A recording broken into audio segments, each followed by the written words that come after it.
திருச்சிற்றம்பலம். கையவனே நீ கருணையினால் கலந்து ஆண்டு கொண்ட விடையவனே, விட்டுடுதி கண்டாய் விரல் வேங்கையின் தோல் உடையவனே, மண்ணு உத்தர கோச மங்கைக்கு அரசே, சடையவனே தளர்ந்தேன் எம்பிரான் என்னை தாங்கிக் கொள்ளே. நம பார்வதி பதையே. அரகர மகாதேவ. தென்னாடுடைய சிவனே போற்றி, எந்நாட்டவர்க்கும் இறைவா போற்றி. எல்லாம் அல்ல காந்திமதி அம்பாள் உடனுரை சுவாமி நெல்லையப்பருடைய பொன்னார் திருவடியை அடியேன் போற்றி வணங்கிக் கொண்டு, மேன்மை பொருந்திய திருமந்திர நகர் என்னும் தூத்துக்குடியிலே கோயில் கொண்டு எழுந்தருளி நமக்கெல்லாம் அருள்பாலித்துக் கொண்டிருக்கின்ற ஸ்ரீ சங்கர ராமேஸ்வரருடைய பொன்னார் திருவடியை அடியேன் போற்றி வணங்கிக் கொண்டு, பாகம்பிரியாருடைய திருவடியையும் அடியேன் பணந்தி வணங்கிக் கொண்டு, உயிர்கள் அனைத்தும் உமையொரு பாகனை பற்றிய உண்மைகளை அறிந்து உய்தல் வேண்டும் என்ற நோக்கிலே திருக்கருவை 10 அந்தாதியை இயற்றியருடைய அரசகவியினுடைய பொன்னார் திருவடியை அடியேன் போற்றி வணங்கிக் கொண்டு, அண்ணல் திருநீரும் ஐந்தெழுத்தும் கண்டிகையும் அகிலமெங்கும் பரவுதல் வேண்டும் என்ற நோக்கிலே செயல்பட்டுக் கொண்டிருக்கின்ற தூத்துக்குடி புனிதர் பேரவினை சார்ந்திருக்கின்ற அனைத்து பொறுப்பாளர்களுக்கும், அந்த அமைப்பிலே தங்களை இணைத்துக் கொண்டிருக்கின்ற அன்பர்களுக்கும், இந்த நிகழ்வினை கண்டும் கேட்டும் பயனடைந்து கொண்டிருக்கின்ற அன்பர்களுக்கும் நெல்லை சிவகாந்தி ஆகிய அடியேனது பணிவான வணக்கத்தை தெரிவித்துக் கொள்கின்றேன். திருவருளும் குருவருளும் கூட்டி வைக்க நாம் தூத்துக்குடி புனிதர் பேரவையினுடைய ஒரு பெரும் உதவியினாலே ஞான சிந்தனை செய்கின்ற நிகழ்விலே அரசகவி இயற்றி அருளிய திருக்கருவை 10 அந்தாதியினை சிந்தனை செய்து கொண்டிருக்கிறோம். இன்று திருக்கருவை 10 அந்தாதியிலே 6வது திருப்பாடலாகிய முன்னை பிறவி என்று தொடங்குகின்ற திருப்பாடலிலே இருந்து சிந்தனையை மேற்கொள்ளுகின்றோம். சைவ பிரியர்களே, நம்முடைய சமயம் என சொல்லக்கூடியது ஒரு வெற்றியை, ஒரு மேலான ஒரு பொருளினை அடைகின்ற நோக்கத்தோடு சைவ சமயம் இருக்கின்ற காரணத்தினாலே நம்முடைய சைவ சமயத்திலே சில முயற்சிகள், சில சிரத்தைகள் நம்ம எடுத்துத்தான் ஆக வேண்டும். ஆகையினாலே நம்முடைய சைவ சமயம் என சொல்லக்கூடியதிலே ஒரு கண்டிப்பு, கட்டுப்பாடு என்பதெல்லாம் ஒன்றிருக்கும். கட்டுப்பாடு, கண்டிப்பு என சொல்கின்ற பொழுது அவைகளெல்லாம் நமக்கு கொஞ்சம் கசப்பை தரும். ஒரு சைவன் என சொல்லக்கூடியவனுக்கு முதல் இலக்கணம் புலால் மறுத்தல் ரொம்ப அவசியம். அடுத்து கள் உண்ணாமை, 3வது பிரதார கமனம். இவைகள் எல்லாம் நாம் நீக்கி இருந்தால்தான் ஒரு சைவனுக்கு இலக்கணமாகின்றான். சில கட்டுப்பாடுகள் நம்முடைய சைவ சமயத்திலே இருக்கிறது. நம்முடைய நீதி நூல்கள் எல்லாம் நம்முடைய சைவ சமயத்திலும், உதாரணமாக விநாயக புராணத்திலே கச்சியப்ப முனிவர் ஒரு உபதேசத்திலே சொல்லி காட்டுகிறார். பொழுது விடுவதற்கு 5 நாழிகைக்கு முன்பாக படுக்கையை விட்டு எழு என்கின்றார்.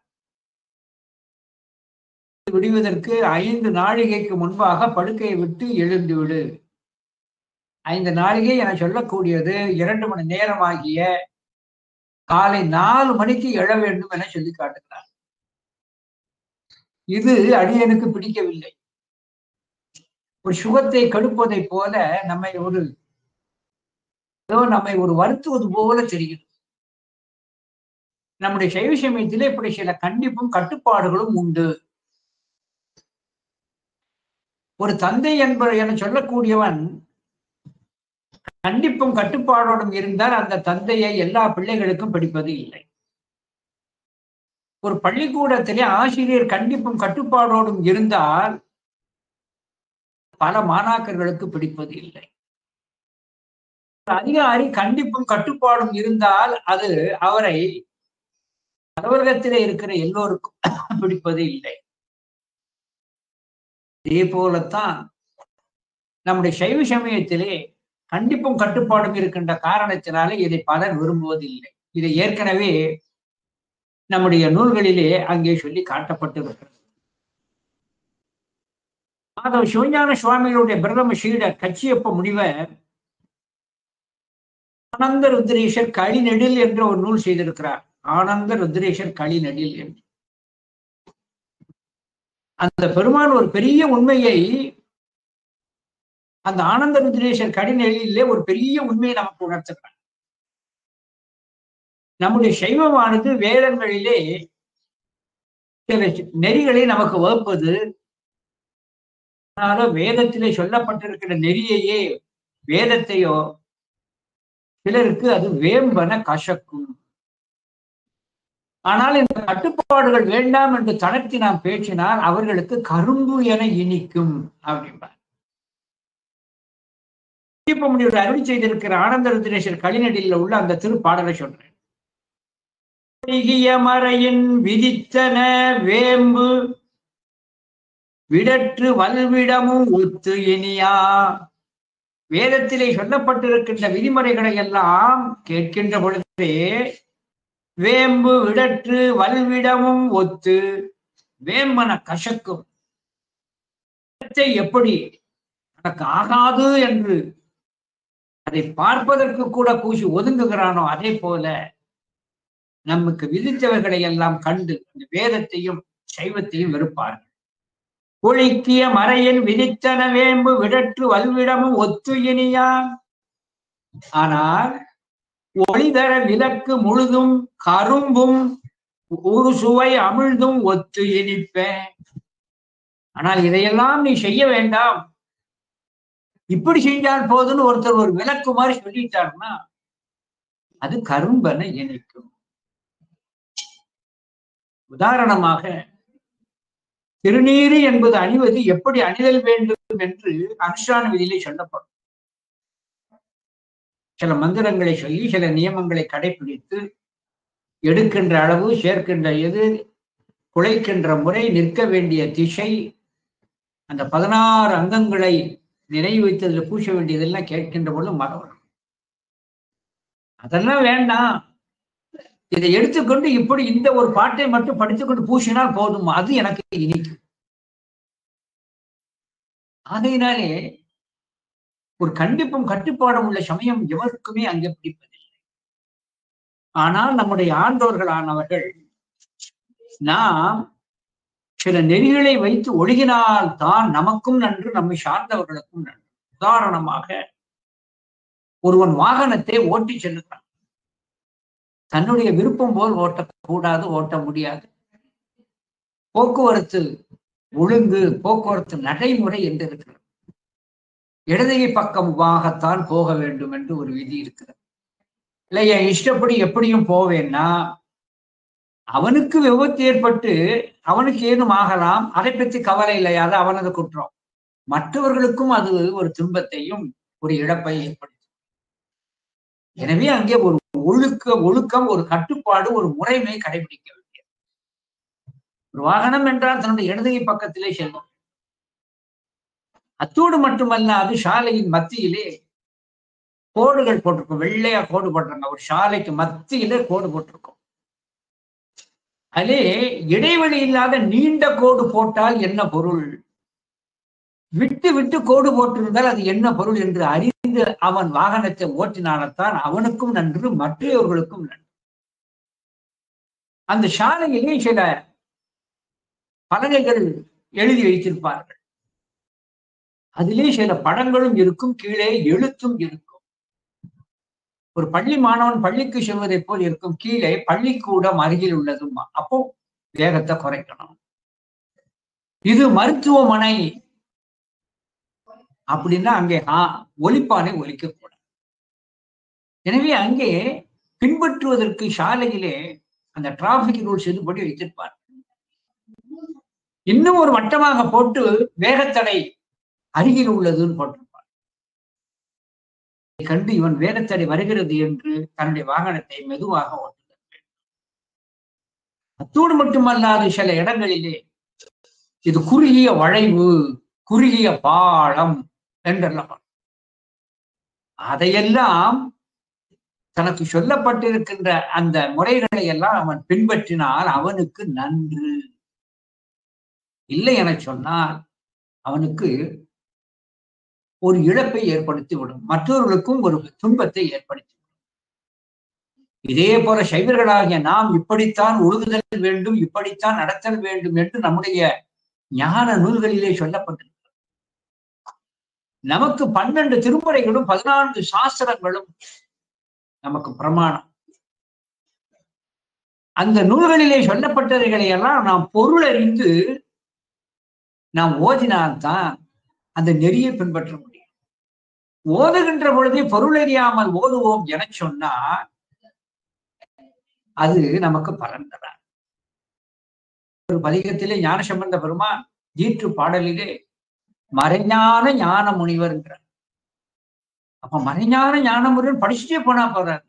ஏன் 2 ஞானமா போடுறார்? மறைஞான ஞான முனிவர். மறைஞானம் என்பது அபரஞானம், ஞான முனிவன் என சொல்லக்கூடியது பரஞானம். எனவே சிவத்தை அடைவதற்கு முதலில் அபரஞானத்தை மேற்கொண்டு பரஞானத்திற்கு வர வேண்டும் என்பதை காட்டுவதற்காகத்தான் மறைஞான ஞான முனிவன் என்று அங்கே சொல்லி காட்டு. இதே போல காதலாகி கசிந்து கண்ணீர் மல்கி ஓதுவார் நம்மை நன்னறி குறிப்பது படிச்சிருந்தோம். ஆனால் அவைகளிலே மனம் வாக்கு காயம் 3ஐயும் குறிப்பிடுகிறது. காதலாகி கசிந்து மனம், கண்ணீர் மல்கி மெய், ஓதுவார் வாக்கு. இப்படி மனம் வாக்கு காயம் 3 நாளும் 5 எழுத்து சொல்ல வேண்டும் என்று இப்படி உற்று நோக்க வேண்டும். எனவே நாம் திருமுறைகளை படிக்கின்ற பொழுது நாம் 3 பொருளன்றி படிக்க வேண்டும். ஒரு உண்மையை மட்டும் நான் வலியுறுத்துகிறேன். எப்பொழுதுமே இந்த திருமுறை என சொல்லக்கூடியது அது ஆப்த வாக்கு. அது ஆப்த வாக்கு. ஆப்த வாக்குன்னா பதிவாக்கு. உள்ளதை உள்ளபடியாக சொல்லி அவர்கள் நம்மை நெறிப்படுத்துவார். இந்த ஆப்த வாக்கு என சொல்லக்கூடிய ஒன்று இருக்கிறதே, அது நம்முடைய உணர்விலே கலத்தல் வேண்டும். உதாரணமாக ஒரு மருந்தை குடிக்கிறார் என சொன்னால் அந்த மருந்தானது வாயிலே போட்டு உடலுக்குள்ளே சென்று குடலிலே கலந்து இரத்தத்திலே கலந்தால்தான் சுகப்படும். இந்த மாத்திரையை சாப்பிடுங்கன்னு சொல்லி வாயிலே போட்டு விட்டு ஒரு தண்ணீர் வச்சு கொப்பளிச்சு கீழே தள்ளிட்டோம்னா அது பலன் இல்லை.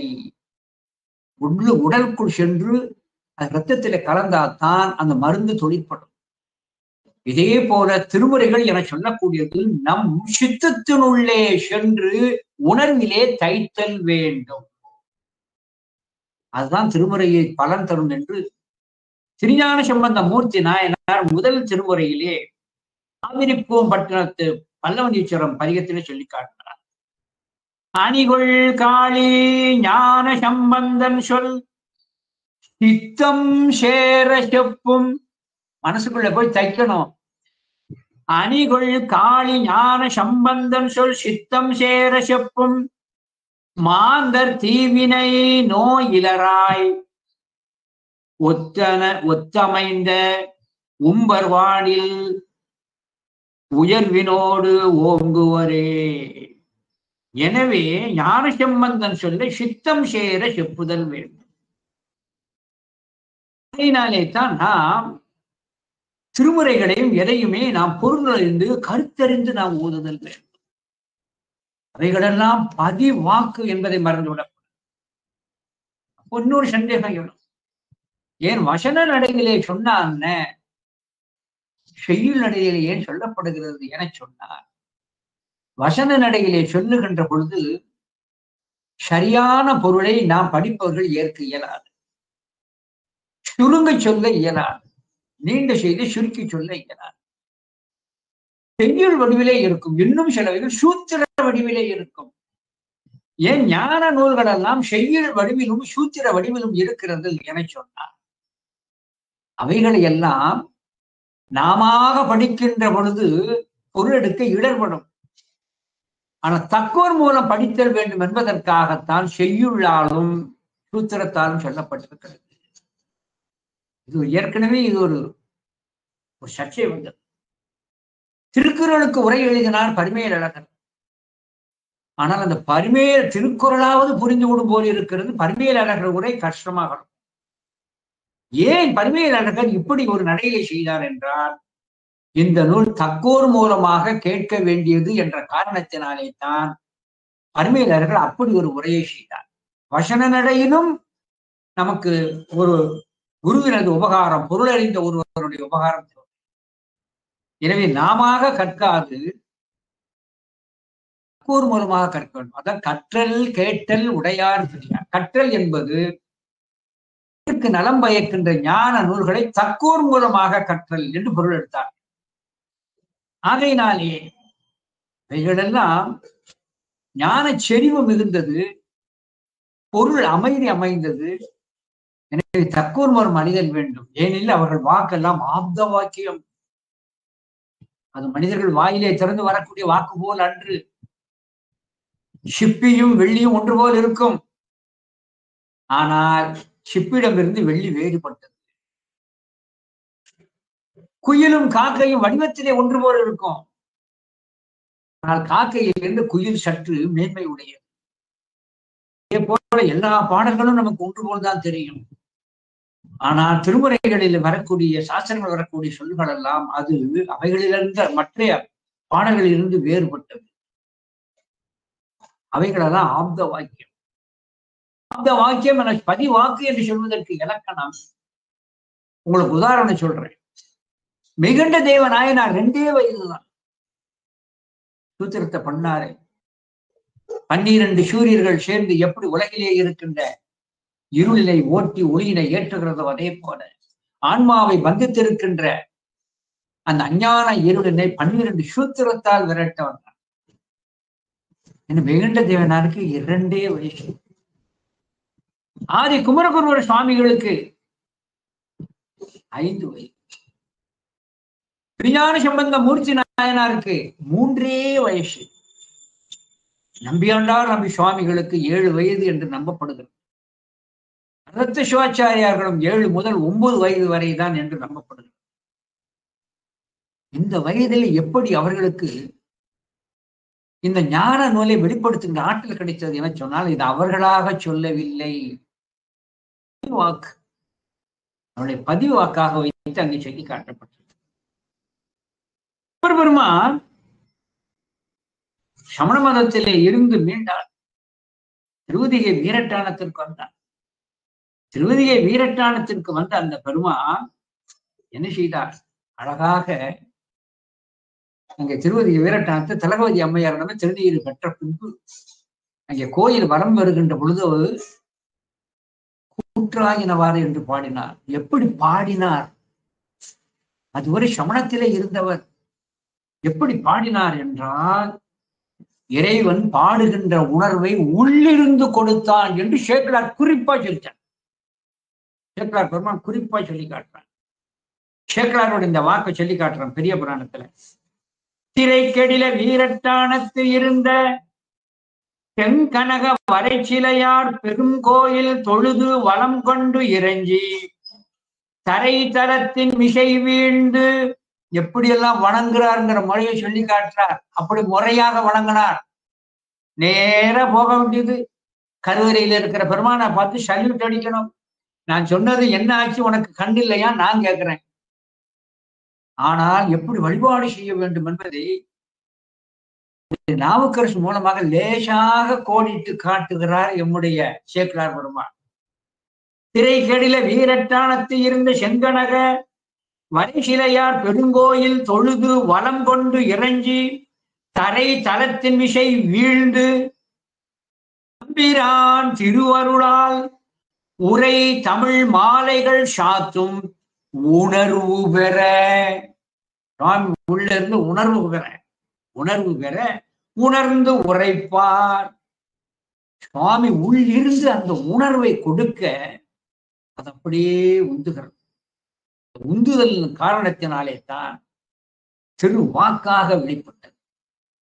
ஆகையினாலே உரை தமிழ் மாலைகள் சாத்தும் உணர்வு பெற உணர்ந்து உரைப்பார். அர்த்தம் சுவாமிகள் அப்பர் சுவாமிகள் இது அப்படியே நினைவூற்றார் சேகரார் பெருமான்.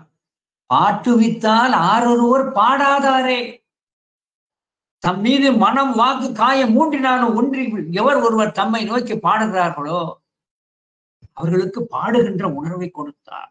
அதான் பாட்டு வித்தால் ஆரொருவர் பாடாதார். நாயேனை தன்னடிகள் பாடுவித்த நாயகனை. மணிவாசகர் சொல்ற, நானா பாடுறேன்? நாயேனை தன்னடிகள் பாடுவித்த நாயகனை பேயேனது உள்ள பிழை பொறுக்கும் பெருமை. பேயேன் அதுன்றார். ஏன் பேயேன்னு சொன்னார்? ஒருவனை பேய் அதிர்ச்சித்து விட்டது என சொன்னார், அவனுடைய உண்மையான குணங்களும் சொல்லும் போய் பேயினது சொல்லும் செயலுமாக மாறி தன் உணர்வு கெட்டு பேயின் செயலாக மாறும். அதே போல சிவத்தால் பீடிக்கப்பட்ட நான் சிவமாம் தன்மையிலிருந்து சிவமாக்காக சொல்லுகிறேன் என்பதைத்தான் பேயேன் என்று அதனால்தான் நாயேனை தன்னடிகள் பாடுவித்த நாயகன். ஏன் தன்னை நாயேனேன்னார்? இந்த நாய் என்பதற்கு அடியேனே மட்டும் 58 பொருள் எழுதி வச்சிருக்கிறேன். இடத்துக்கு தகுந்தபடி தெரியும் பொருள் எழுப்பணும். ஒரு குணத்தை மட்டும் சொல்லி காட்டுறேன். நாயினுடைய ஒரு குணம் இந்த இடத்துல என்ன எடுக்க வேண்டும் என்றால், நாய் என்று ஏன் மணிவாசகர் அடிக்கடி சொல்லுகிறார் என சொன்னார், உலகியலிலே 3 எடுத்துக்கொள்வார்கள். நாய், பூனை, யானை. நாய், பூனை, யானை. ஒருவர் தன்னுடைய இல்லத்திலே வாசலிலே இருந்து கொண்டு அவர் நாய்க்கு அவர் பால் ஊத்துறார்.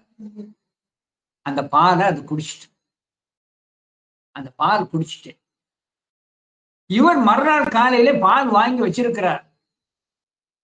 வாங்கி வச்சிருக்கும் போது ஒரு பூனை ஜன்னல் வழியாக வந்து பாலை குடித்து விட்டது. பூனை ஜன்னல் வழியாக வந்து பாலை குடித்து விட்டது. இது உண்டு. இதுல என்ன ஒரு விசேஷம்னா, தன்னால் ஊற்றப்பட்ட பாலை குடித்த நாய் இந்த பாலை ஊற்றிய தெருவிலே எங்க கண்டாலும் அவனை கண்டா வாலாட்டும். ஏன்னா தனக்கு இட்டவனை அறியும். தனக்கு இட்டவனை அறியும். ஆனா அதே நேரத்துல இந்த பூனை யார் வீட்டில் பால் குடித்ததோ அந்த பூனை அந்த வீட்டுக்கு உரியவனை தெருவிலே எங்கு கண்டா அது கண்டுக்காது. ஆனா பூனை பால் குடித்த அந்த சுகத்திற்கு எந்த இடத்தில் பால் கிடைத்ததோ அந்த இடத்தில் தான் தேடி போகும். எனவே நான் இட்டவனை அறியும், பூனை இட்ட இடம் மட்டும் அறியும். ஆனால் யானை தொட்டவனை அறியும். யாராவது அங்குஷத்தை வைத்து அடித்து துன்புறுத்தார்கள் என்றால் அவன மனதிலே அறிந்து கொண்டே இருக்கும். யானை தொட்டவனை இந்த 3 படம். இங்கே நாயினது சிறப்பு இயல்பு இட்டவனை அறியும், தனக்கு கொடுத்தவனை அறியும். எனவே தனக்கு பெருந்துறையிலே வந்து தனக்கு பேரருள் புரிந்த அந்த அருளை தந்தவனை சொல்றார். அதனால்தான் நாயேனை தன்னை நாயேனை நான் பாடுவித்த நாயகனை என சொல்லிட்டாங்க. நாயேனை தன்னடிகள் பாடுவித்த நாயகனை என சொல்லிட்டாங்க. இப்படி எல்லாம் எதற்காக போல விளக்கம் சொல்லுகிறேன் என சொன்னா, திருமுறை என சொல்லக்கூடியது ஒரு பதிவாக்காக அமைந்திருக்கிறது. இந்த பதிவாக்காக அமைந்திருக்கிற போது இன்னொரு உண்மையை நான் உங்களுக்கு சொல்றேன். ஒரு நீதிபதியானவர் இன்னொரு நீதிபதிக்கு பதவி பிரமாணம் செய்து வைப்பார். உதாரணமாக விளக்கமாய் சொல்றேன். ஒரு நீதிபதிக்கு குடியரசுத் தலைவர் பதவி பிரமாணம் செஞ்சு வைப்பார். பதவி பிரமாணம் செய்து வைக்கின்ற பொழுது குடியரசுத் தலைவர் அந்த பதவி பிரமாணத்துல ஒரு பக்கத்துல வாசகம் இருக்கும். ஆனால் முதல் 2 வார்த்தைகளை மட்டும் சொல்லி அதை திரும்ப சொல்வார் அந்த நீதிபதி. முதல் 2 வார்த்தையை தான் குடியரசுத் தலைவர் சொல்வார். அப்படியே வாங்கி நீதிபதி மற்றவர்களை அவரே சொல்லி விடுவார். என்ன பொருள்? தொடக்கியது 2 வார்த்தை என்றால் மற்றதும் ஜனாதிபதி கூறி குடியரசுத் தலைவர் கூறிதான் நீதிபதி பிரமாணம் எடுத்ததாக பொருள் கொள்ளப்படும். இதே போலத்தான் இறைவன் அடியெடுத்து கொடுத்த ஆடியார்களுக்கு அந்த பாடல்கள் உள்ளாமே அவர்கள் இறைவனே உள்ளிருந்து எல்லாமே கூறியதாக பொருளப்படும். பிறைசூடின்னு வாக்கெடுத்து கொடுத்தார் என்றால் சுந்தரர் வாக்கு பூராவுமே அந்த சிவத்தின் வாக்கு பொருள். உலகலாம் என்று அடியெடுத்து கொடுத்தாலும் அது ஒரு வார்த்தை மட்டும் சிவவாக்கு என்று. பெரிய புராணம் முழுவதுமே சிவவாக்கு. அப்படியெல்லாம் நம்முடைய நூல்கள் எல்லாம் அங்கே சிவ வாக்கு என்று அங்கே சொல்லி காட்டப்பட்டது. இந்த சிவ வாக்கினை ஏற்கனவே அடியன் கூறிப்படி நம்முடைய உணர்விலே கலக்கும்படியாக அடியனே கலக்கும்படியாக. உதாரணத்திற்கு லேசாக பொருள் காணாமல் இந்த உலகலாம் என்று ஒன்றை வைத்து ஒரு விளக்கம் சொல்லிவிட்டு போனால் இன்றைய சிந்தனைக்கு கொஞ்சம் எளிதாக இருக்கும். பெருமானுக்கு உலகலாம் என்று அடி எடுத்து கொடுத்தார். ஏன் உலகலாம் என்று அடி எடுத்து கொடுத்தார் என்பதற்கு அது ஒரு பெரிய சரித்திரம் இருக்கிறது, அது பெரிய செய்தி இருக்கிறது. அதை சொன்னா கொஞ்சம் காலதாமதான். உலகலாம்னு அடி எடுத்து, அது ஏன் அவருக்கு அடி எடுத்து கொடுத்தார் என்பதற்கு காரணம் இருக்கிறது. அந்த உலகலாம் என்பதை வைத்து சேக்கிழார் பெருமாள் தன்னுடைய நூலை தொடங்குகிறார். பெரிய புராணம் தொடக்கம் மட்டும் மற்ற காப்பியத்திலிருந்து வேறுபடும். அதுல ஞாபகம், எல்லா காப்பியத்திலும் முதல் தொடக்கம் காப்பு செய்யும். பெரிய புராணத்திலே மட்டும் உலகலாம் என்று தொடங்குகின்ற அந்த அம்பலமான துதி நேரடியா முதல். இரண்டாவது எடுத்துக்கொண்டால் மானுட பிறப்பை தான் துதிப்பார். மூன்றாவதாகத்தான் விநாயகர் காப்பை கொண்டு வருவார். இதுக்கெல்லாம் ஒரு காரணம் இருக்குது. இதிலே முதல் திருப்பாடலுக்கு மட்டும் என்று பொருளை சொன்னா இன்னும் வரக்கூடிய நம்முடைய இன்றைய சிந்தனைக்கு வரக்கூடிய பாடல்களுக்கு பொருள் கொள்ள எளிதாக இருக்கு. எப்பவுமே நான் முன்னுரையிலே சொல்லுவது பின்னே வரக்கூடிய பாடல்களுக்கு பொருள் தருவதற்கு ஒரு இயல்பாக இருக்கும். அதுக்காகத்தான் சில செய்திகளை முன்னக்கூட்டே சொல்லி. இப்ப நம்முடைய பெரிய புராணத்துல முதல் திருப்பாடல், உலகலாம் உணர்ந்து ஓதற்கு அறியவன் நிலவு உலாவிய நீர்மலிவேணியன் அழகியில் சோரியன் அம்பலத்து ஆடுவான் மதர் சிலம்படி வாழ்த்தி வணங்குவான். உலகு எல்லாம் என சொன்னால் உலகாகிய ஜடப்பொருள் அல்ல. எல்லா உலகம்னு அர்த்தம் எடுக்கக்கூடாது. இடவாகு பெயராகி உலகிலே இருக்கின்ற எல்லா உயிர்களும் பொருள். உலகலாம் என்றால் எல்லா வர்க்க உயிரினங்களும், பிரம்ம விஷ்ணுக்கள் முதல் எல்லா உயிரினங்களும் உணர்ந்து, உணர்ந்து என்றால் மனத்தால் நினைப்பதற்கும், ஓதற்கு அவன் புகழை ஓதுதற்கு, அறியவன் அறியவன் எளிதானவன் அல்ல. எனவே உணர்ந்து என்பது மனத்தால் உணர்தல் என சொல்லக்கூடியதற்கு மனத்தை குறித்தது. ஓதற்கு என சொல்லக்கூடியது ஓதுதல் என்பது வாக்கின் செயலாக சொல்லப்பட்டது. எனவே உணர்ந்து ஓதுதல் என்பது மனத்தையும் வாக்கையும் கலந்து மாற்றம் மனம் கழிய நின்ற மறையோனே. அதனுடைய பொருள் தான் எழுதுறார். மாற்றம் மனம் கழிய நின்ற மறையோனே. எனவே உணர்ந்து என்பது மனத்தையும், ஓதல் என்பதை வாக்கை கொடுத்து, அறியவன் என்றால் அதற்கு அகப்படாதவன், மாற்றம் மனம் கழிய நின்ற மறையோனே. எல்லாவற்றையும் கடந்துட்டார்னா எப்படி? அவன் அறியவனாக இருந்தாலும் தன்னை அடைந்தவர்களுக்கு குறையை நீக்கி பெருமையும் கொடுப்பான். வாக்கில் அவன் அறியவனாக இருந்தாலும் தன்னை வந்து அடைந்தவர்களுக்கு குறையை நீக்கி பெருமையும் சேர்ப்பான். உதாரணம், தன்னிடம் வந்து சரணடைந்த அந்த சந்திரனுக்கு அழிய இருந்த அழிவை நீக்கி, அந்த குறைவை நீக்கி பெருமை தருகின்ற விதத்திலே தனக்கு மேலே இருக்கின்ற சடைக்கு மேல வச்சிருக்கான். அதன் நில உலாவிய முதல்ல அறியவன்னு சொல்லிட்டா, ஆனா சரணடைந்தவர்களுக்கு குறையையும் நீக்கி பெருமையையும் சேர்க்கிறார். இதுதான் கருணை, இதுதான் இறைவுத்தன்மை. நில உலாவிய நீர்மலிவேணியன். நீர்மலிவேணியன் என்றால் நில்லாத நீரை நிற்பித்தானை அப்பர் பெருமான் சொல்லி காட்டுவார். தண்ணீர் என சொல்லக்கூடியது பள்ளத்தை நோக்கி பாயக்கூடியது. வானத்திலே இருக்கின்ற சந்திரன், வானத்திலே இருக்கின்ற நீர் பூமியை நோக்கி விழுகிறது. பூமியிலே நேரடியாக விழுந்தா தாங்காது. ஆனால் நம்முடைய பெருமான் என்ன செய்தார்? தன்னுடைய சடாமகுடத்திலே ஏந்தினார். சுருக்கமா சொல்றேன். பம்புல இருந்து தண்ணி கீழே நோக்கி விழுது. ஒரு குடத்தை வைக்கிறோம். குடம் நிறைஞ்சிட்டுன்னு என்ன ஆகும்? நிறைய நோக்கி பழத்தை நோக்கி பாயும். குடம் நிறைஞ்சு பாயும்.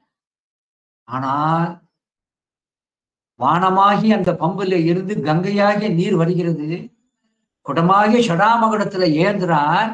உலகில் குடம் நிறைந்து கீழே சென்றும், ஆனால் மகுடத்திலே இருந்த அந்த கங்கையானது அடங்கி உள்ளேயே நின்றது. கீழே நோக்கி பாய நில்லாத தண்ணீரை நிற்பித்தான்.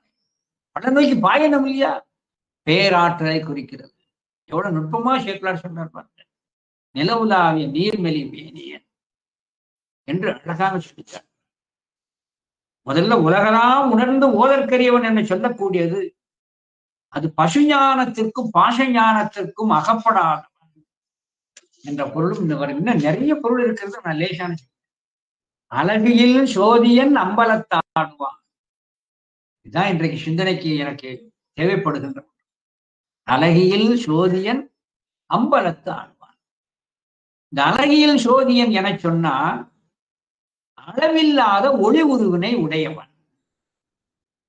ஒளி என சொல்லக்கூடியது ஞான ஒளி. என சொல்லக்கூடிய ஞான ஒளி எதிலிருந்து வருகிறது? அவன் ஆதியும் மந்தமும் இல்ல அரும் பெரும் சோதியாக இருக்கிறான். சோதி வடிவிலே இருக்கிறான். இது உலகிலே பலர் காணக்கூடிய ஞாயிறு முதலான அந்த சுடர் அல்ல. ஆன்மாவை விளங்க செய்கின்ற இல்லத்திலே இருக்கின்ற இல்லக விளக்கு அல்ல. இதோடு மட்டுமல்லாது இது தற்பிரகாசம் சொன்ற ஜோதி. தற்பிரகாசம் என்றால் ஜோதிர் ஜோதி என்று வருகிறது. மற்றைய ஜோதிக்கும் இறைவனுடைய ஒளி புலம்புக்கும் வித்தியாசம் இருக்கிறது. சோதியே சுடரே. சோதி என சொல்லக்கூடியது ஆதாரமற்றது. எல்லா சுடர்களுக்கும் எண்ணெய் திரி ஆதாரமாக இருக்கும். அது சுடர். சோதி என்பது எதுவுமே ஆதாரம் இல்லை. அதுக்கு பற்றுக பற்றற்றான் பற்றினை. பற்றற்றான் என்பது எதையும் ஆதாரமாக இல்லாதவன் அர்த்தம். ஆக ஆதாரமாக இல்லாதவன் சோதியே. சுடரே என்று ஏன் சொன்னார்? சுடர் என்று சொல்லக்கூடியதற்கு ஆதாரம் எண்ணெயும் திரியும். ஆதாரம் நீ என்று காட்டுவதற்காகத்தான் முதல்ல சிவத்தை நோக்கி சோதியை என சொல்லி தன்னை சொல்லுகின்ற பொழுது எனக்கு நீ சுடரே, எனக்கு ஆதாரமாக இருப்போம். இப்படி பொருள் இருக்கிறது. ஆகை நான் அழகாக சொல்லி காட்டினா இது அழகியல் சோதியன் சொல்லி காட்டு. இது அருவுருவத்தை காட்ட ஆரம்பிச்சு. அழகில் சோதியன் அம்பலத்து ஆடுவான். ஏன் அம்பலத்து ஆடுகின்றான்? உருவக்குருவியோடு. அழகில் சோதி அருவுரு. அவன் உருவத்தை எடுத்து அம்பலவன் ஏன் ஆடுகிறான்? உயிர்கள் எல்லாம் மனநீக்கம் பெற்று சிவத்துவம் பெற்று பேரின்பம் தீர்ப்பதற்கு நம்பொருட்டு அவன் ஆடுகிறான். ஆகையினால அழகில் சோதியன் அம்பலத்தாடுவான். மலர் சிலம்பு அடி வாழ்த்தி வணங்குவான். மலர் சிலம்பு அடின்னா மலரை போன்ற, சிலம்பு அடி கடலினை அணிந்திருக்கின்ற திருவடியை, அந்த திருவடியை மலர் சிலம்படி வாழ்த்தி வணங்குவான். வாழ்த்து என்றால் வாழ்த்துதல், வணங்குதல். வாழ்த்துதல் என்பது தான் வாழும் பொருட்டு. வணங்குதல் என சொல்லக்கூடியது எல்லா உயிர்களும் பொருட்டு. வாழ்த்துவது வானவர்கள் தாம் வாழ. வணங்குதல் என சொல்லக்கூடியது ஆன்மா வர்க்கம், உயிர் வர்க்கம் எல்லோரும் நலம் பெறும் பொருட்டு வணங்குதல். இப்படி பல பொருள் இருக்கிறது. இதிலே நாம சொல்ல வேண்டிய மலர் சிலம்படி வாழ்த்தி வணங்குவோம். இந்த மலர் சிலம்படிக்கு இன்னொரு பொருள் இருக்கிறது. என்ன பொருள்? சிலம்படினா வீரக்கடலை அணிந்திருக்கின்ற திருவடி. மலர் என்பது பூ என சொல்லக்கூடிய இந்த மலரை மட்டும் குறிப்பதன்று. அடியார்களது இதய தாமரையை மலரச் செய்கின்ற திருவடி. அதான் ரொம்ப முக்கியம். அடியார்களது இதயத்தாமரையை மலரச் செய்கின்ற திருவடி. அதான் மலர் மிசை ஏகினான் மானடி சேர்ந்தான். அடியார்களது ஹிரிய தாமரையாகிய அந்த மலரிலே எழுந்தருளியவன். பரமேஸ்வரர் தான் அவரே இருக்கிறார். ஆகையினால் மலர் சிலம்படி என சொல்லக்கூடியது அடியார்களது ஹிருதய தாமரத்திலே எழுந்தருளி எடுத்து அவர்களுக்கு மலர்ச்சியை கொடுப்பான். மலர் சிலம்படி வாழ்த்தி வணங்குவான் என இறைவனை நாம் நாடி சென்று பாடி பணிந்தோம் என சொன்னார். ஹிரியஸ்தானத்திலே அவன் எழுந்தருளி நமக்கு அவன் பேரின்பத்தையே தந்து கொண்டிருப்பான். அந்த களிப்பிலே இந்த ஆன்மா வருகின்ற பொழுது பாட்டுவித்தால் ஆரொருவர் பாடாதார், பாட்டுவித்தால் ஆரொருவர் பாடாதார். அதன்படிதான் நம்முடைய அரச கவியானவர் திருவாசகத்தையே தனக்கு மூலமாக கொண்டு ஒரு பிடியாக கொண்டு அதிலே தோய்ந்து தோய்ந்து நிற்க, அதன் காரணத்தினாலே திரு கருவையிலே எழுந்தருளி இருக்கின்ற பால்வண்ணநாதர் தன்னுடைய அகத்திலே எழுந்தருளி தனக்கு பெருங்கழிப்பினை கொடுத்தார். அப்படி பெருங்கழிப்பினை கொடுத்த உடனே அந்த பெருங்கழிப்பின் மிகுதியினாலே பாட்டு வித்தால் ஆரொருவர் பாடாதாரே என்ற அந்த வாக்கின்படி அந்த பெருங்கழிப்பினால் தன்னுடைய அனுபவமாக சொல்லாக வெளிப்பட்டதுதான் திருக்கருவை 18 அந்தாதி. எனவே இந்த திருக்கருவை 18 அந்தாதி என சொல்லக்கூடிய இந்த நூலானது அந்த அரச கவியினுடைய அனுபவ சொல்லாக அனுபவ வாக்காக அங்கே இருக்கு. இதை நாம் ஒரு இதை தெரிந்து கொள்ள சில இடங்களிலே சில நூல்களை பின்பற்றி மற்ற நூல்கள் வரும். இப்போ உதாரணமாக எடுத்துக்கொண்டால் சில நூல்களிலே சிவஞான போதத்தை பின்பற்றி பின்னிய நூல்கள் வந்தது. முதல் நூல் சிவஞான போதம், அதை பின்பற்றி வழிநூல் சித்தியார். அதே சிவஞான போதத்தை பின்பற்றி சார்பு நூல் புடை நூல் என்று சிவபிரகாசம் இருக்கிறது. எனவே சாஸ்திரத்திலே முதல் நூல் வழிநூல் சார்பு நூல் அல்லது புடை நூல் என்று வருகிறது. இதே போல தோத்திரத்திலே எடுத்துக்கொண்டால் தொகை நூல் வகை நூல் விரிநூல் என்று இருக்கிறது. தொகை நூல் என சொல்லக்கூடியது திருத்தொண்ட தொகை, வகை நூல் என சொல்லக்கூடியது நம்பியாண்டார் நபி சுவாமிகளை அருளி செய்த திருத்தொண்ட திருவந்தாதி. அதிலிருந்து விரிநூலாக வந்தது பெரிய புராணம் என சொல்லக்கூடியது. ஆனா இவைகளெல்லாம் ஒன்றிலிருந்து ஒன்று வந்தாலும் தனித்தனியாக வைத்து சிந்தனை செய்யப்படும். இதே போல திருக்குறளுக்கு உரை என்று வந்தது பல நூல்களே தடையான ஒரு நூல் பன்மேலழகர் உரை. ஆனால் பன்மேலழகர் உரையை மட்டும் தனி நூலாக கொண்டு இன்றைக்கும் நான் சிந்தித்து மகிழ்கிறோம். இதே போல சர்வ ஞானோத்தர ஆகமத்தை அப்படியே மொழிபெயர்த்து தமிழ் எழுதினார். அதுக்கு ஒரு பேர் முத்தி ரத்னம் என்று அந்த நூலுக்கு பேர். இதே போல திருவாசகத்துக்கு பொருள் எழுதினார் ஞான தண்டபாணி தேசியர். ஆனால் அந்த உரை நூலுக்கு ஒரு தனி பெயர் குரு அருள் விளக்கம் என்று இருக்கிறது. இதே போல ஆதி குமரகுருவர சுவாமிகள் கந்தர்களை என்பார் திருவாக்காக வெளிப்பட்டது. அந்த நூலுக்கு குட்டி கந்த புராணம் என்று பெயர். ஏன்? இந்த கந்த புராணத்தினுடைய சாரத்தை எடுத்து சில கன்னிகளிலே சொல்லி காட்டுகிறார். இதே போலத்தான் திருக்கருவிலே எழுந்தருளி இருக்கின்ற அந்த பெருமானை நோக்கி திருவாசகத்தை வைத்து தான் அடைந்த மேன்மையையும் களிப்பையும் வைத்து உணர்த்துவதுதான் திருக்கருவை 18 அந்தாதி. இதில் வரக்கூடிய அத்தனை செய்திகளும் சொல்களும் திருவாசகத்தினுடைய தாக்கம் அதுல நிறைய இருக்கும். திருவாசகத்தினுடைய தாக்கம் அதுல நிறைய இருக்கும். ஆகையினாலே இங்க அழகாக இங்கே சொல்லி காட்டுகிறார் நம்முடைய பெருமான் திருக்கருவை 18 அந்தாதியிலே தன்னுடைய அனுபவங்களை அப்படியே யாம்பற்ற என்ப பெருகைய வையகம் என்று நம்மை தூண்டும்படியாக இந்த 18 அந்தாதி அமைந்தது. இன்று 6வது திருப்பாடல். முன்னை பிறவி தவப்பயனோ முழுதும் அறியா மூடன் இவன் என்ன கருத்தில் எண்ணியோ யாதோ அறியேன் இரவு பகல் கண்ணல் பாகில் கோல் தேனில் கனியில் கனிந்த கவி பாட அன்ன தொகுதி வயல் கருவை ஆண்டான் என்னை ஆண்டதுவே. அருமையான பகுதி. இந்த பகுதியிலே அங்கு என்ன குறிப்பிட்டு காட்டுகிறார் என சொன்னார், ஏதும் ஒன்றும் அறியாத என்னை நீ என்ன கருதியோ தெரியவில்லை, என்னை பாடும்படி செய்து விட்டாய், என்னை அடிமையாக கொண்டாய், இது முன்னை தவப்பயனோ என்று கருத்தை வைத்து அழகாக என்னை போன்ற கடைநிலையில் உள்ளவர்களுக்கு கூட பொருள் விளங்கும்படியாக எளிய தமிழிலே இங்கே துய்த்து காட்டுகிறார். முன்னை தவப்பயனோ, முன்னை பிறவி தவப்பயனோ. எப்பொழுதுமே இறைவனை வேண்டும் என சொன்னார், பூர்வத்திலே ஒரு புண்ணியம் செய்திருக்க வேண்டும். சொன்னாரே, ஏடுடைய மலரால் முனைநாள் பணிந்து ஏத்தாலும் செய்த. இன்னொரு இடத்துல என்ன புண்ணியம் செய்தனை நெஞ்சமே பண்ணி ஆதரித்து ஏத்தியும் பாடியும் வழிபடும் அதனாலே. வேண்டிய கருத்துக்கு மட்டும் அந்த சொல்றேன். அப்ப பூர்வத்திலே புண்ணியம் இருந்தால்தான், அந்த சிவபுண்ணிய வயத்தால் தான் ஒருவன் பாடுகின்ற ஒரு பாக்கியம் ஒருவனுக்கு கிடைக்கும். ஆகையினாலே நான் பூர்வத்திலே ஏதோ ஒரு புண்ணியத்தை செய்திருக்கிறேன் என்று அழகாக இங்கே சொல்லி காட்டுகிறார்.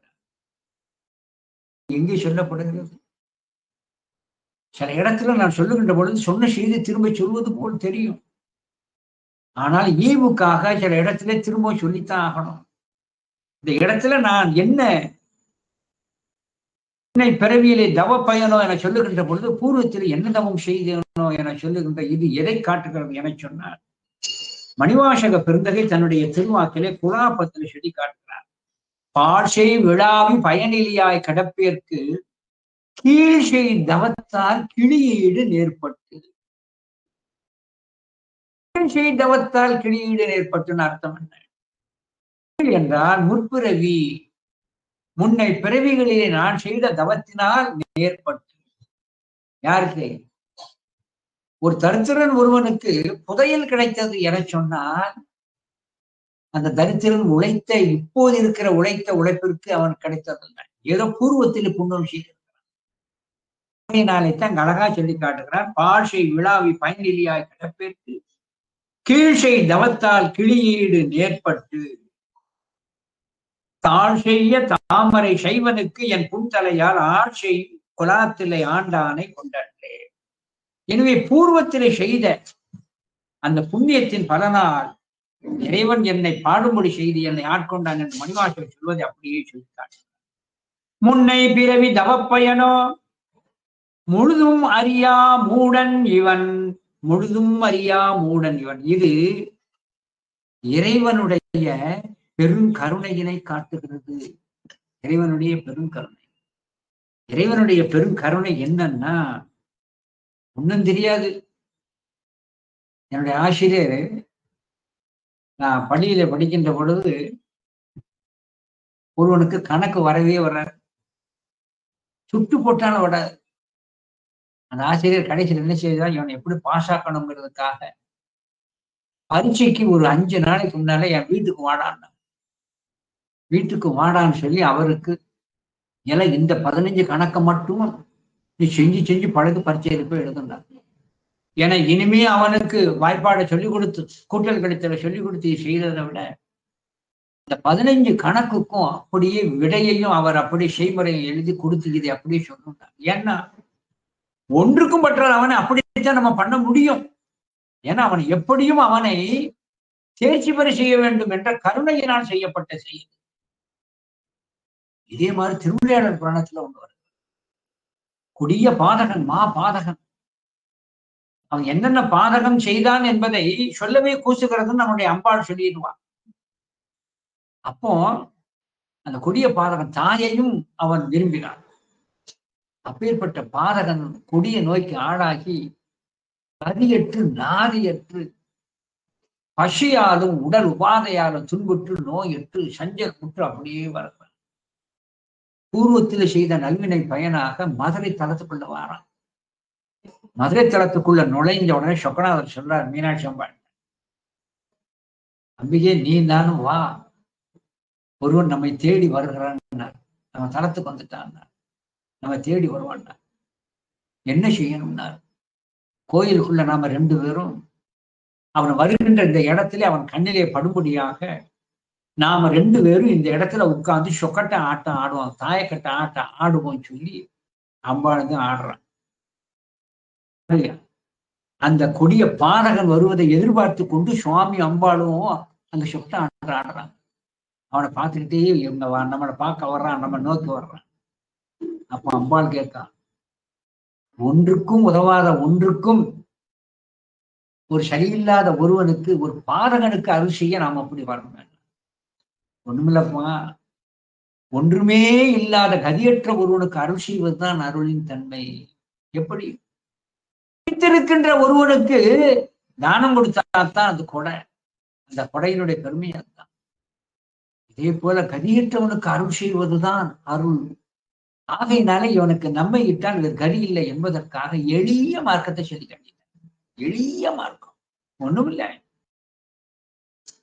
சுந்தரேச பெருமானுக்கு அபிஷேகம் செய்து அந்த அபிஷேக நீர் தீர்த்த தொட்டியில தேங்கி கிடக்குப்பா, அதுல போய் தினமும் மூழ்கி எழுந்தார். அதைத்தான் செய்தான் அந்த பாதகன், கதியடைந்தானே. ஒரு எளிய மார்க்கத்தை சொல்வான். ஏன், கதியற்றவனுக்கு நேரடியாக சென்று இவனால் இவ்வளவுதான் முடியும் என்றே உண்டு செய்வார்கள். இதே போல தங்கி சொல்லி காட்டுகிறார். முழுதுமறியா மூடன் இவன் என்ன கருத்தில் எண்ணியோ, இனிமேல் இவனுக்கு வேதத்தையோ ஆகமத்தையோ புராணத்தையோ சாஸ்திரத்தையோ சொல்லி கடை தேறுவதற்குள் இவனை எளிமையாக ஆட்கொள்வோம் என்று என்னுடைய இயலாமையை, என்னுடைய அருளின் வறுமையை அறிந்து நீ எனக்கு அருள் செய்கிறாயோ. முன்னை பிறவி தவப்பயனோ முழுதுமறியா மூடன் இவன் என்ன கருத்தில் எண்ணியோ, யாதோ அறியேன், நான் அறியாமல் இருக்கின்றேன், யாதோ அறியேன். இரவு பகல் கண்ணல் பாகில் கோல் தேனில், இரவு பகல் என்று சொன்னால் இடைவிடாது, இடைவிடாதுன்னு அர்த்தம். எப்பொழுதும் இரவு பகல் கரும்பு சாரினை போன்றவும் தேன்பாகு போன்றவும் அங்கே கொம்பு தேன் போலவும் கனியை போன்று ஏற்றான். இரவு பகல் கண்ணல் பாகில் கோல் தேனில் கனியில் கனிந்த கவிபாட, அதுதான் ரொம்ப முக்கியம். கனிந்த கவிபாட, கவி பாடுகின்ற பொழுது எப்படி பாடணும், மனம் கனியணும். ஆதலாகி கசிந்து கண்ணீர் மல்கி ஓதுவார் தம்மை நன்னெறிக்கு உண்டு. ஆக நான் பாடுகின்ற பொழுது இறைவனை கசிந்து உருகி பாடணும். அப்படி உருகி பாடும்படி எனக்கு அந்த உருக்கத்தை கொடுத்து விட்டானே. அதைத்தான் நிறைய இரவு பகல் கண்ணல் பாகில் கோல் தேனில் கனியில் கனிந்த கவி பாட, எனக்கு கவி பாடும்படியாக நீ எனக்கு அருள் செய்தாயே என சொல்லி, அன்னத்தொகுதி வயல் கருவை ஆண்டான் எனை ஆண்டதுவே. அன்னங்கள் நிறைந்திருக்கின்ற தடாகங்கள் இருக்கின்ற திரு கருவை என சொல்லக்கூடிய அந்த தலத்திலே இருந்து ஆட்சி செய்கின்ற அன்னத்தொகுதி வயல் கருவை ஆண்டான் என்னை ஆண்டதுவே, என்னை கருணையாக அவன் ஆண்டான் என அங்கு சொல்லிக்காட்டு. தனக்கு ஆட்சி செய்வதற்கு என்ன ஒரு இதுன்னு சொன்னான்னா, ஒரு சின்ன ஒரு குறிப்பை கொடுக்கிறார். அன்னத்தொகுதி வயல் கருவை, வயலிலே அன்னப்பறவைகள் நிகழ்ந்திருக்கிறது. இந்த அன்னப்பறவை என சொல்லுகின்ற பொழுது அந்த அன்னப்பறவையினுடைய ஒரு தன்மை என்னவென்று சொன்னால், பாலும் நீரும் கலந்திருந்தாலும் பாலை மட்டும் தான் உண்டு, நீரை அது அதை விட்டுவிடும். எனவே பாலை பிரித்து பாலை மட்டும் உண்டு, தேவையில்லாத நீரை விட்டு விடுவதை போல இறைவனாகி அந்த அன்னம் நல்வினை தீவினை என்ற இரண்டையும் செய்கின்ற ஆன்மாக்களிடத்தே இறைவனானவன் பெருங்கருணை கொண்டு அந்த நல்வினையை மட்டும் எடுத்துக்கொண்டு தீவினையை விலக்கி விடுவான். இதுதான் இறைவனது தன்மை. அதனால்தான் நம்முடைய அம்மையாகிய நம்முடைய உம்மையவளை சொல்லுகின்ற பொழுது அன்னமே அன்னமே என்று பல இடத்திலே சொல்லி காட்டப்படும். இது இறைவனது பெருங்கருணை. ஒரு கட்டத்திலே வருகின்ற பொழுது உயிர்களுடைய நல்லதைத்தான் ஆழம்தான் உகந்து அமுது செய்தானே அப்படிப்பார். அது அதைவிட பெருங்கருணை. அப்புறம் சுந்தரர் வாக்கு, ஆலம்தான் உகந்து அமுது செய்தானே. உயிர்கள் செய்கின்றது அழகான விடத்தை விட கொடிய செயலாக இருந்தாலும் இறைவன் அதை உகந்து ஏற்றுக்கொள்ளுகிறான். ஆலம்தான் உகந்து, ஆலம் போன்ற கொடிய செயலை செய்தாலும் அதை உகந்து அமுதம் போல் ஏற்கின்றான். கண்ணப்ப நாயனார் செய்தது எப்படி உகந்ததா? நமக்கு உகந்ததா? அவருக்கு உகந்தது. அவனுடைய செயலெல்லாம் நமக்கு இனியவாம். அவனுடைய செயலெல்லாம் நமக்கு இனியவாம் என்பதற்கு விளக்கம் பார்க்கணும்னா, நக்கீர தேவநாயனார் அருளை செய்திருக்கின்ற திரு கண்ணப்ப தேவர் திருமணத்துல தான் பார்க்கணும். அவ்வளவு விளக்கம். அத்தோடு மட்டுமல்லாது இறைவனது பெருங்கருணை எங்கு எப்படி வைத்து சொல்லப்படுகிறது என சொன்னார். அப்பர் சுவாமிகளுடைய ஒரு வாக்கை பார்க்கணும். அப்பர் சுவாமிகளுடைய ஒரு வாக்குல சொல்லுகின்ற பொழுது, பழையதம் அடியார் செய்த பிழைகள் பொறுப்பர் போலும். பழையதம் அடியார், ஒரு பிறப்பிலே அவனுக்கு அடியவனாக இருந்து அல்லது ஒரு கட்டத்தில் நம்ம அடியவனாக இருந்து அனாச்சாரம் செய்தாலும் கூட அவர் குற்றம் என கொள்ள மாட்டான். பழையதம் அடியார் செய்த அனாச்சாரம் பொறுத்தருளி அப்படின்பார். அனாச்சாரம் பொறுத்தருளி. அதனாலதான் திருநீலநக்க நாயனார் நான் செல்லுகின்ற பொழுது அவரது மனைவியார் சுவாமியினுடைய திருமேனி மீது வாயினை வைத்து ஊதுகின்ற பொழுது நமக்கு எச்சில் எனப்பட்டது. ஆனால் சுவாமி அதைத்தான் உகந்து ஏற்றுக்கொண்டார். இன்னும் அழகாக சொல்லி காட்டுகிற அப்பர் பெருமான், ஆறாத ஆனந்தத்து அடியார் செய்த அனாச்சாரம் பொறுத்தருளி அவர் மேல் என்றும் சீராதானேம்பார். ஆறாத ஆனந்தத்து அடியார் செய்த அனாச்சாரம் பொறுத்தருளி அவர் மேல் என்றும் சீராத. இதை அப்படியே கண்ணப்பர் மேல வச்சு பார்க்கணும். மிகுந்த ஒரு அன்பினாலே செய்கின்ற எச்சைகளையும் கண்டு அவன் கோபப்படவே மாட்டான். செருப்பு காலை கொண்டு நடந்து செல்லுகின்ற பொழுது நம்முடைய சாதாரணமாக காலணி இல்லாத நம்முடைய காலை வைத்து ஒரு மேல பட்டுட்டுனா அணைச்சி தெரியாம விட்டுருப்போம். அல்லது நம்ம கால் மிதிப்பட்டு அப்படி ஒரு முறை மறைக்கிறார். ஆனா சுவாமி இப்படி செருப்பு அணிந்த அந்த திருப்பாதத்தை வைத்துக் கொண்டு திண்ணனார் தன் மேனியின் மேல் வைத்தார்னு சொன்னார்னா, ஆறாத ஆனந்தத்து அடியார் செய்த அனாச்சாரம் பொறுத்தருளி அவர் மேல் என்றும் சீராதானே என்று சொல்வார். இப்படி எல்லாம் நம்முடைய நூல்களிலே இறைவனானவன் அவனுக்கு அடியவர் என்று ஒன்று நாம் ஆகிவிட்டோம் என சொன்னார். எதையுமே ஏற்றுக்கொண்டு நம்முடைய குற்றங்களை சொன்னார். இதைத்தான் அழகாக திருவம்பாவையிலே சொல்லுகின்ற பொழுது, திருவம்பாவையில குற்றங்கள் நீக்கி குணம் கொண்டு கோதாட்டி, குற்றங்கள் நீக்கி குணம் கொண்டு கோதாட்டிங்கிறார். இதே கருத்தை நம்முடைய மணிவாசக பெருந்தகை திருக்கோத்தும்பல் இதனுடைய பிரதிபலிப்புத்தான் இன்றைக்கு நாம் சிந்தித்த கருவை பெற்றுவிட்டோம். கோத்தும்பல் சொல்லி காட்டுகிறார்.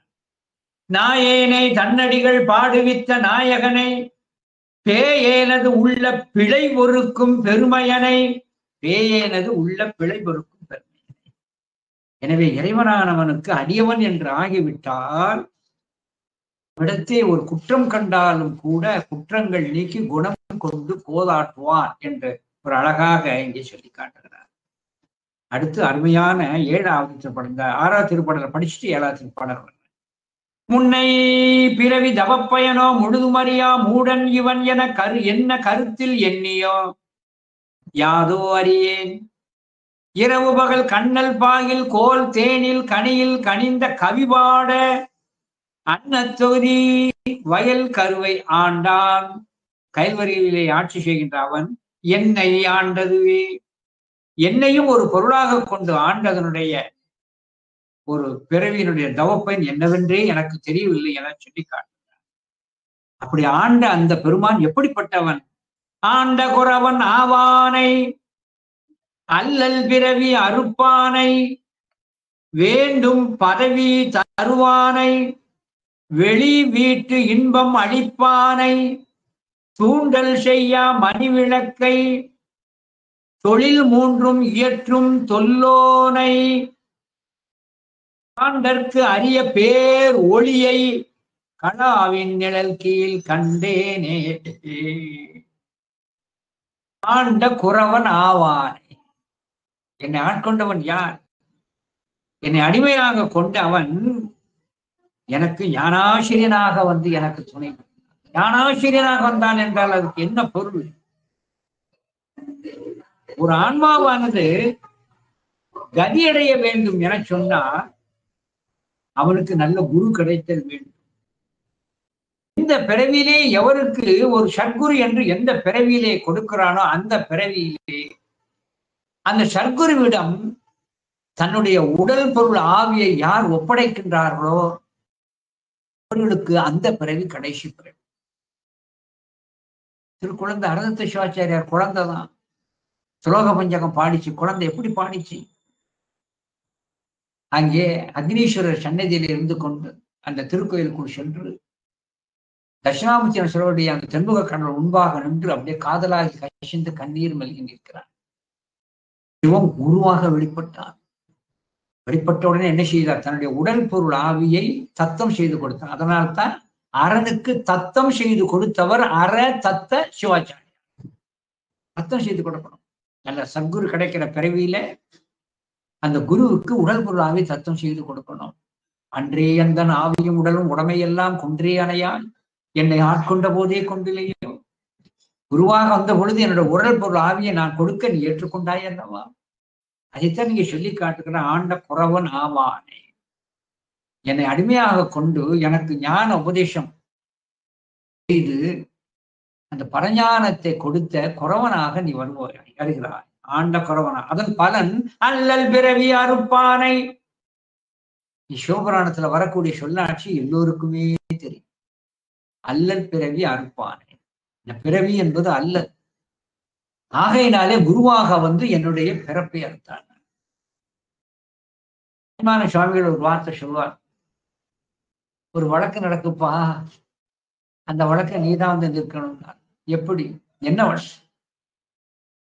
உடம்புக்குள்ள இருக்கிற உயிர் இருக்கிறதே, இந்த உயிர் சொல்லு இந்த உடம்பு என்னது என்னது என்னதுன்னு உயிர் சொல்லு. ஆனா வெளியில இருக்கிற யமன் சொல்றான், அது உனக்குள்ளது இல்ல, உனக்குள்ளது இல்ல, உன்னை மட்டும்தான் கொண்டு போவேன், உன் உடம்பு எனக்கு தேவையில்லை, உடம்பு உன் உயிர் என்னுடையது. ஆனா இந்த உடம்பு என்ன நினைக்கிறது? இந்த உயிர் என்னுடையதுன்னு உடம்பு நினைக்கிறது. இந்த உடம்பு உயிர் என்னுடையதுன்னு நினைக்கிறது. யமன் இந்த உயிர் என்னுடையன்னு யமனும் நினைக்கிறான். இப்படி பல பிறவிகள், பிறப்பு இறப்பு பிறப்பு இறப்பு என்று வந்து ஒரு வழக்கு நடந்து கொண்டிருக்க. யாருக்கு உரியது யாருக்கு உரியது? அப்ப குருவாக வந்து அந்த வழக்கை தீர்த்து வச்சான். குருவாக வந்து வழக்கை தீர்த்து வைத்தான். எனவே பிறவி வழக்கு தீர்த்த பெருமானே என்று சொல்லி காட்டுவார். எனவே பிறப்பு இறப்பு என சொல்லக்கூடிய அந்த உயிருக்கு உடம்புக்கும் இருக்கின்ற அந்த வழக்கை தீர்த்து வைப்பது சத்குருவால் தான் முடியும்.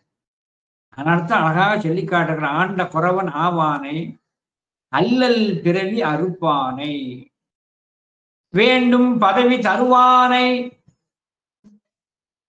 சிவன் எல்லாரும் என்ன நினைக்கிறா? முத்தி பேரு மட்டும்தான் தருவார். அது 70-80 வயசுக்கு மேல ஓஞ்ச பிறகுதான் அவரை கும்பிடணும். என்னமோ இன்னைக்கு கூப்பிட்டு இவரை உடனே போற மாதிரி நினைச்சுட்டு பேசுவாங்க. பொன்னும் மெய்ப்பொருளும் தருவானை போகமும் திருவும் புணர்ப்பானை. அருமைக்கு வேண்டிய வீடு பேரையும் கொடுப்பார், இம்மைக்கு வேண்டியதையும் கொடுப்பார். சுந்தரமூர்த்தி சுவாமிகள் தான் இதற்கு சான்று. எல்லாவற்றையும் கொடுப்பார். அதுலயும் வேண்டுவார்க்கு வேண்டுவதே ஈவான் கண்டாயினா. அதான் வேண்டும் பதவி தருவானே. வேண்டும் பதவி. புராணத்துல மாதவ சிவஞான சுழன்கள் ஒரு செய்தி சொல்றார். திருமால் வந்து ஒரு சமயம் தவம் பண்றார். தவம் பண்ணுகிற சிவம் எழுந்திருத்து ஒருவர் தவம் செய்கிறாருன்னு சொன்னா யாரையாவது ஒருவனை தியானித்துதான் தவம் பண்ணணும். சிவத்தை நோக்கி திருமால் மனதில தியானித்து அவர் என்ன செய்தார்? தவம் பண்ணிட்டு இருந்தார். பெருமான் எழுந்தருளினார். திருமாலே உனக்கு என்ன வேண்டும், என்ன குறைனார்? எனக்கு ஒண்ணும் இல்லை, உன்னுடைய அருளினாலே நான் காத்தல் தொழிலை செய்து வருகிறேன். ஆனால் எனக்கு இது சலித்து விட்டது. எனக்கு ஒரு மனதிலே எனக்கு ஒரு பதவி வேண்டும். என்ன பதவின்னா உன்னுடைய வடிவத்தோடு நான் சாயுஜ்யம் பெற வேண்டும் அப்படின்னா. உன்னுடைய வடிவத்தோடு நான் சாயுஜ்யம் பெறணும், இந்த பதம் எனக்கு வேணும்னு ஆசைப்பட்டேன். யாரு? திருமால். சிவபெருமான் சொல்றார், கொஞ்சம் காத்துடு. கலியுகத்துல 28வது மன்வந்தரத்துல சீர்காழிங்கிற பதியில ஞான சம்பந்தன் என ஒருவன் உதிப்பான். முன்னபடியே சொல்றார். அந்த ஞான சம்பந்தன் உதித்த பின்பு அவன் திருவாயில இருந்து பதிவாக்காக திருப்பாடல்கள் வெளிப்படும். அந்த திருப்பாடல்களை நீ ஓதிவிட்டால் உனக்கு நீ விரும்புகின்ற இந்த பதத்தை தருவேன் என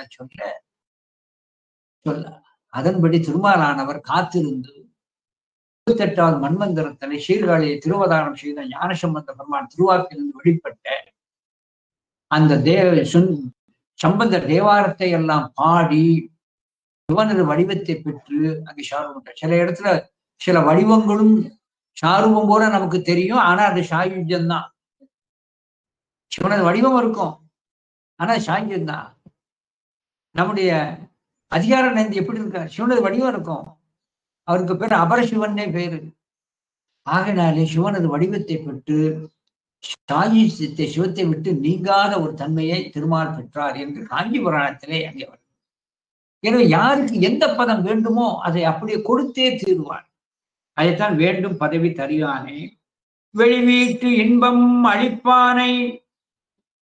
அத்தோடு மட்டுமல்லாது அவன் வீட்டின்பத்தையும் நல்குவான். வீட்டு இன்பம் வெளி வீட்டு இன்பம் அளிப்பானை. வீட்டு இன்பம் என்றால் வற்றாத முற்றாத பேரின்பம், திகிட்டாத என்றைக்கும் குறையாத அனுபவித்தே கொண்டிருக்கின்ற அந்த மேலான சிவானுபவ இன்பத்தை கொடுப்பவன். தூண்டல் செய்யா மணிவிளக்கை. தூண்டல் செய்யா மணிவிளக்கை இறைவனை சொல்லுகின்ற பொழுது நம்முடைய நூல்கள் எல்லாம் அவன் ஜோதி வடிவிலே இருக்கிறான், அவன் தூண்டப்படாத ஒரு சோதியினை போன்றவன் தான். இது இறைவனது சொரூபத்தன்மையை காட்டுகிறது. அதாவது இறைவன் எப்படிப்பட்டவன் என சொன்னால் தூண்டா விளக்காக ஒரு படித்தாக ஒளிப்பிழம்பாக இருக்கிறான். இந்த ஒளிப்பிழம்பு என்றாலே சிவம் தான். காயத்ரி மந்திரம் என்று ஒன்று இருக்கிறது. சிவனுக்குரிய காயத்ரி மந்திரம் ஒன்று இருக்கிறது. ஓம் பூர் புவஸ்துவ ஓம் தத் சதுர்வரேண்யம் பர்கோ தேவஸ்ய தீமகி தியோ யோன பிரசாதயாத். தியோ யோன பிரசோதயாத். இதுல பர்க என்று இருக்கிறது. இந்த பர்க என சொல்லக்கூடியது ஒளிப்பிழம்பு. இந்த ஒளிப்பிழம்பு இறைவனை ஒளிப்பிழம்பாகத்தான் சிவ காயத்ரி மந்திரம் சொல்லுகிறது. அந்த ஒளிப்பிழம்பை வழங்குகிறது. எந்த ஒளிப்பிழம்பை? எந்த ஒரு ஒளிப்பிழம்பானது நம்முடைய அறிவை தூண்டுகிறதோ அந்த ஒளிப்பிழம்பாகிய அந்த சுடரை, மேலான அந்த ஜோதியை தியானிப்போமாக. எது நம்முடைய அறிவை தூண்ட செய்து நம்ம இயக்கி கொண்டிருக்கிறதோ அந்த மேலான ஒளியை தியானிப்போம் என்பதுதான் சிவகாயத்திரியினுடைய ஒரு பொருள். ஓம் பூர் புவசுவ ஓம் தத் சதுர் வரேண்யம் பர்கோ தேவஸ்ய தீமகி தியோயோன பிரசோதயா. இந்த சிவகாயத்திரிக்கு ஒவ்வொரு சொல்லுக்கும் பொருள் இன்னொரு சமயத்துல நான் சொல்றேன். எனவே இந்த பர்க என்றுதான் சிவகாயத்திரி மந்திரம் சிவத்தை குறிப்பிடுகிறது. எனவே அவன் ஒளிப்பழம்பாது எப்படி தூண்டா ஒளிப்பழம்பாக, அத தூண்டல் செய்ய மணி விளக்கு தொழில் மூன்றும் இயற்றும் தொல்லோன். தொழில் மூன்றும் இயற்றும் தொல்லோனார். படைத்தல் காத்தல் அடித்தல் செய்கின்ற தொல்லோன். தொல்லோன் என்றால் என்றைக்கும் உள்ளவன், பழமையானவன், முன்னை பழம்பொருட்கும் முன்னை பழம்பொருள் போற்றி போற்றி புராண போற்றி. புராணம்னா பழையமையானவன் அர்த்தம். இதிலே தொழில் மூன்று இயற்றும் தொல்லோனைங்கிறார். இறைவன் செய்வது ஐந்தொழில் தான். அதிலே படைத்தல் காத்தல் அழித்தல் மூன்றிலே படைத்தலை அருளையும் மறைத்தல் அருளையும்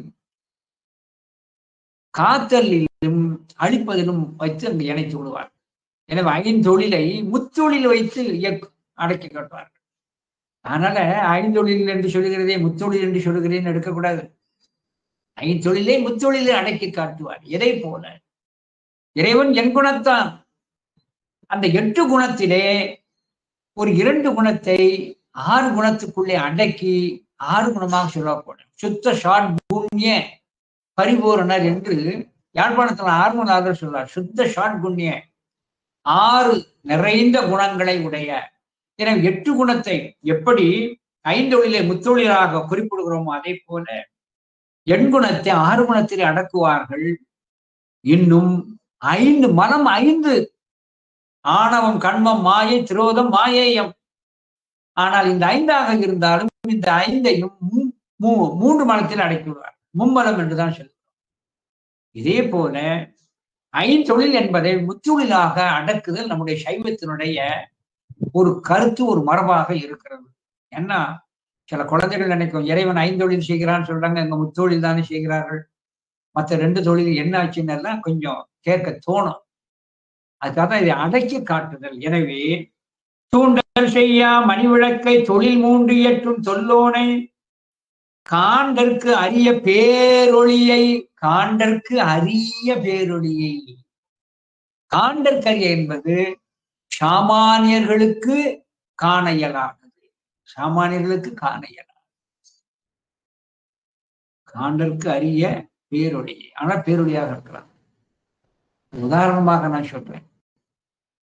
கல்லூர் பெருமணத்துல ஜோதி தோன்றுகிறது, அதில் எம்மை வந்து அடையினார்.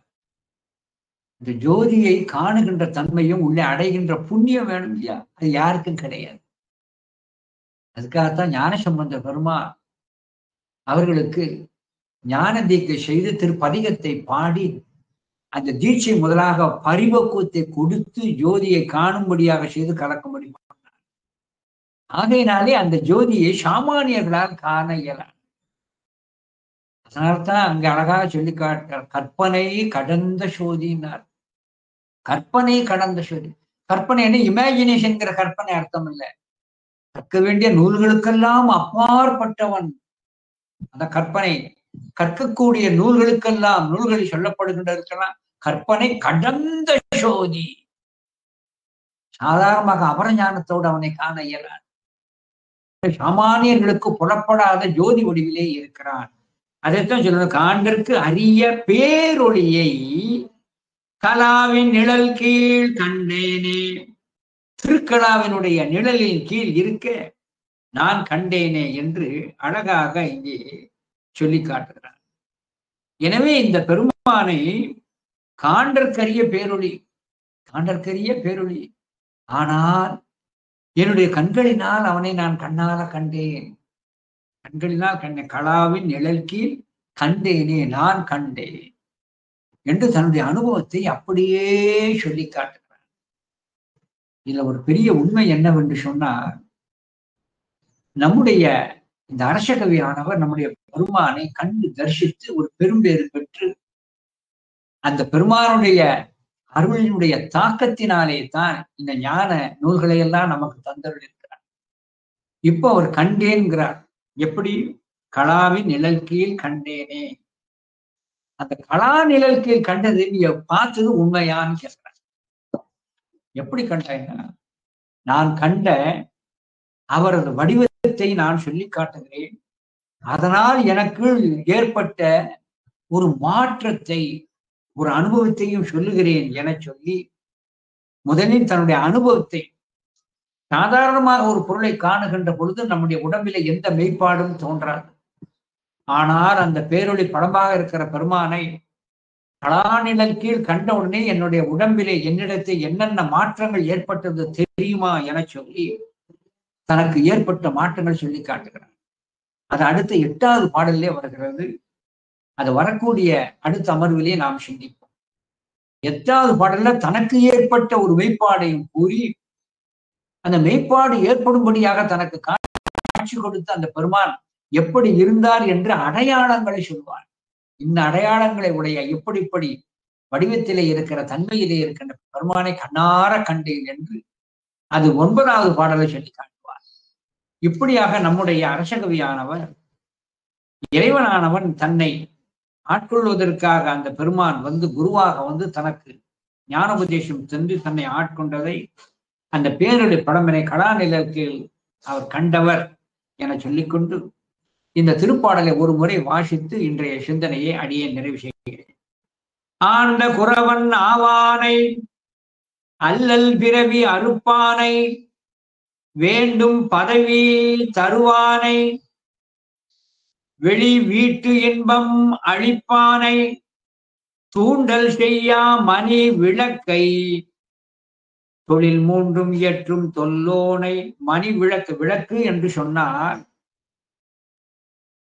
முப்பொருளையும் தனக்கு விளங்க செய்வது. ஒரு விளக்கு என்பது தன்னை சுற்றி இருக்கின்ற பொருள்களை எல்லாம் விளக்கம் செய்வது. இது இன்னென்ன பொருள், இது இன்னென்ன பொருள் என்று இருளில் இதற்கு முன் இருந்தது, காணாமல் இருந்ததை இப்பொழுது விளங்கும்படியாக, ஒவ்வொரு பொருளை தொடங்கும்படியாக செய்வது. எனவே இறைவனை விளக்கு என்று சொல்லக்கூடியது முப்பொருள் உண்மையை அறியும்படியாக செய்தது, எல்லாவற்றையும் எனக்கு விளங்கும்படியாக செய்தது.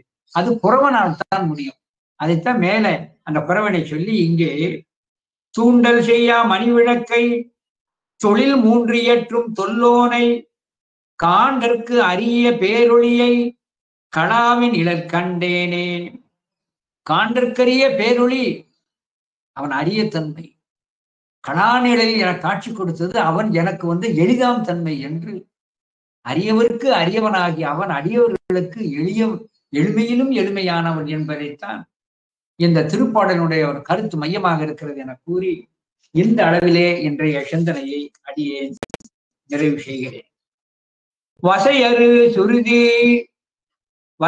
சுருதி வடித்து நாத்தழும்பும் மறையவர் வாழ்க வான் பொழிக அசை மணிமிடற்று ஆண்நிறை பொழிக அமரரும் முனிவரும் சிறக்க திசை நெடுஞ்சுவரில் புகழ் சுதை தீற்றும் செய்ய கோன் நரபதி வளர்க விஷைப்படு தரங்கம் உடுத்த பார்த்தளைக விடைவலான் அடியர் வாழியவே.